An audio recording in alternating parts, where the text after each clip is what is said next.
Cedar Creek was the kind of town that could fool you at first glance.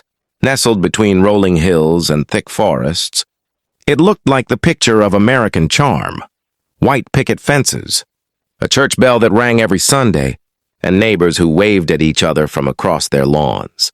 But beneath that perfect surface, there was something people didn't speak about, something that lived in the silence after sunset. Emily Harris knew this town better than most. She had been born here, raised in the old farmhouse at the edge of the woods, and carried the restless soul of someone who had always wanted to leave. And she did leave. New York, college, a fast-paced life that made Cedar Creek feel like nothing but a distant memory. Yet life has a way of pulling us back to the places we least expect.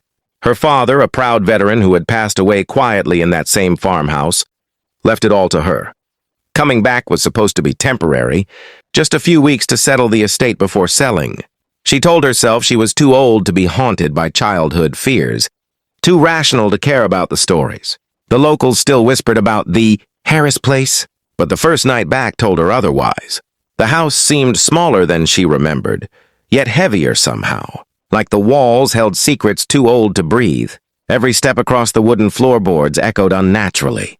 The long hallway smelled faintly of dust and something metallic, something she couldn't name. Her bedroom hadn't changed. Same wallpaper, same antique mirror hanging on the far wall. But the mirror, it bothered her. In its reflection, her face looked stretched, tired, almost unfamiliar, as though the glass remembered a version of her she didn't recognize. She tried to shake it off. As she lay in bed, the farmhouse groaned with the weight of decades. Wind pressed against the windows.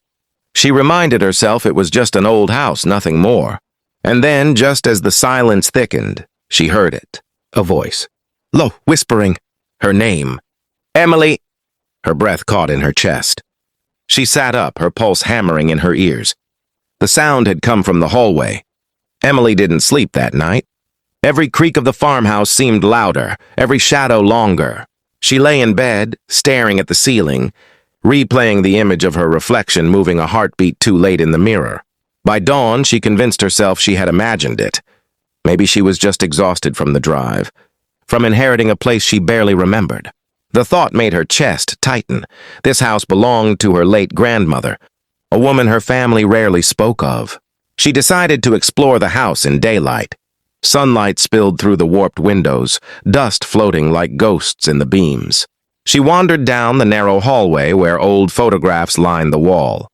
Most were faded, the faces hard to make out, but one photo stopped her cold.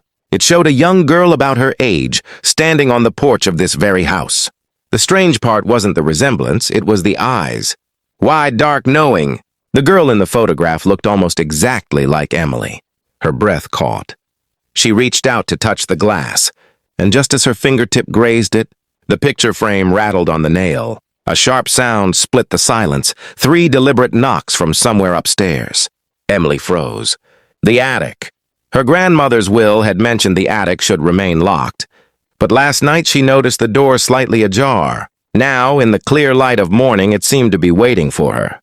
She gripped the banister and started up the stairs, each step groaning under her weight. At the top, the attic door yawned open wider, dark as a mouth. The air grew colder, heavy with the smell of dust and old wood.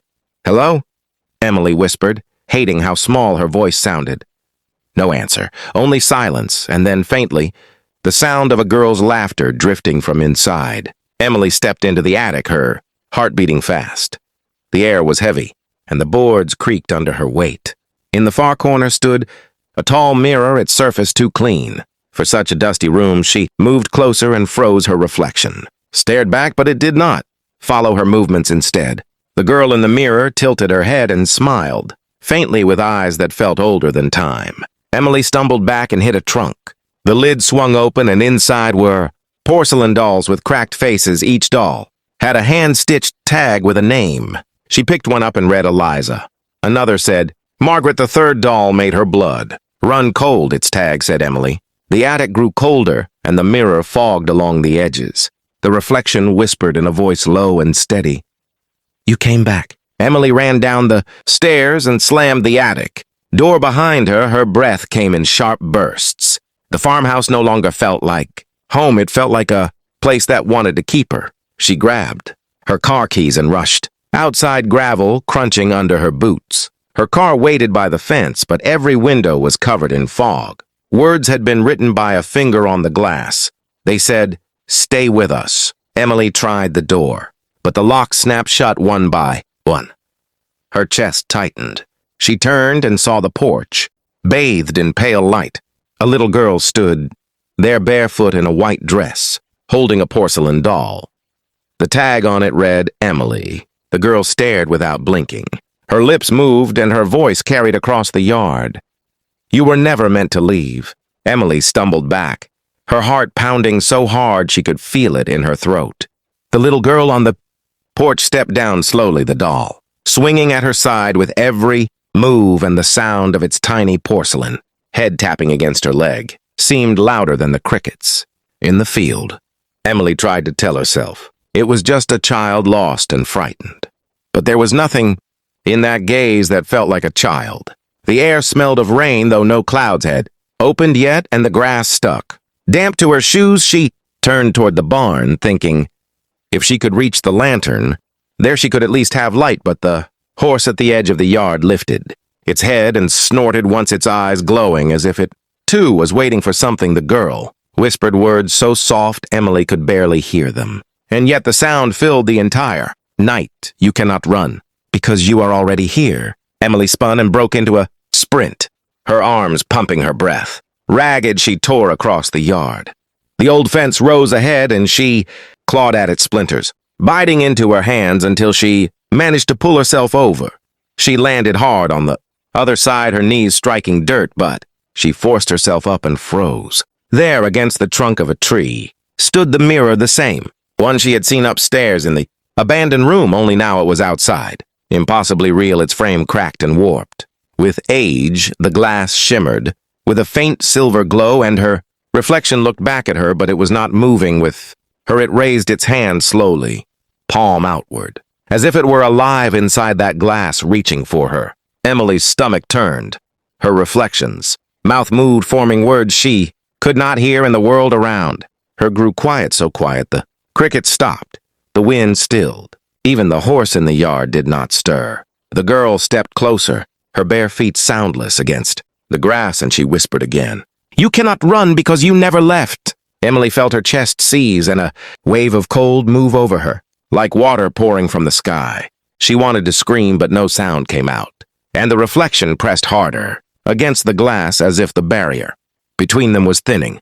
Emily backed away, her eyes locked on the mirror that seemed to breathe with her own fear. The reflection pressed its palm harder against the glass, and faint cracks began to spread across the surface like veins of ice. She stumbled over a root, her hands scraping the ground, and when she looked up, the little girl was standing right beside the mirror, her doll dangling head first. The girl tilted her head slowly, her tangled hair falling across her pale face, and whispered again, "They traded me for silence. They traded me for fire. Now I belong nowhere." Emily shook her head, desperate to break the spell. "What are you talking about?" She forced the words out, though her throat burned. The girl blinked once and pointed toward the house. The old cabin windows shone, faintly as if lit from inside, though Emily knew she had left every lamp dark. The reflection in the mirror shifted, suddenly not copying her anymore, but walking toward the cabin door. Inside the glass, its steps echoed. Though the night was still, the door creaked open in the reflection, and behind it was not the cabin Emily knew, but a hall lined with shadows moving, restless shapes reaching, stretching. Emily turned back toward the barn.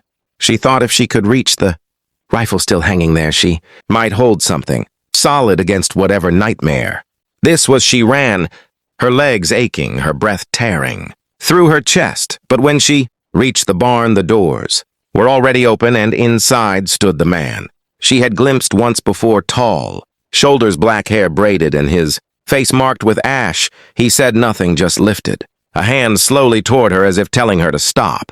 The girl appeared beside him without moving, her feet, her eyes glimmering with something older than her years. The doll swung once, then fell to the ground with a dull crack. The porcelain head broke, and from inside spilled not stuffing or dust, but ash, fine gray ash that drifted into the air and clung to Emily's skin. Her lungs seized as she gasped for breath. The man spoke finally, his voice low. "You brought her back. You were never supposed to find her, Emily." Staggered, clutching her chest. "What is she? What do you want from me?" The man looked down at the broken doll, then at the girl and said, "She is the memory of this place. She is what they buried but never silenced." The barn walls shook as if some storm had risen. Out of the ground itself, Emily, pressed back against the frame, but there was nowhere left to run. The man stepped closer, the firelight of unseen flames flickering in his eyes. "You woke her," he said. "You called her back by walking where no one dared." The little girl lifted her face at last. Her smile was not a child's smile, but something hollow and aching, she whispered. "They locked me away. They thought the earth could hold me, but the earth remembers everything." The cracks in the mirror behind her widened, splitting the frame and spilling black smoke. Into the air, Emily coughed and stumbled forward, desperate to escape, but the man caught her wrist. His hand was cold, his grip unyielding. "You can walk away if you choose," he said. "But no. This she will follow. She does not forgive." Emily tore free and bolted. Toward the trees, her feet pounded. The ground, her heart beat, drowning out the silence that chased. Her every shadow seemed alive, every branch reaching to hold her back. She could hear the girl's laugh trailing behind, sharp and brittle like broken glass. She ran until her lungs burned, until the cabin was a memory swallowed by the dark. When she finally collapsed under the weight of exhaustion, the night was still again. The mirror was gone, the barn was gone, only the forest and the taste of ash remained on her tongue, she thought. It was overthought she had left it behind. But when she reached her own front porch, hours later she froze. A single porcelain doll sat waiting on the step, its head cracked, its eyes staring straight ahead and carved into the wood. Beneath it was one word: remember. Emily fell to her knees, her breath stolen by the truth. She had not escaped. She had carried it with her. The story is not done. The shadow waits. The girl waits. And perhaps she is already standing behind you as you watch this. If you want to know what comes next, if you want more stories that will haunt you long after the screen fades, make sure you subscribe now and join us again for the next chilling tale.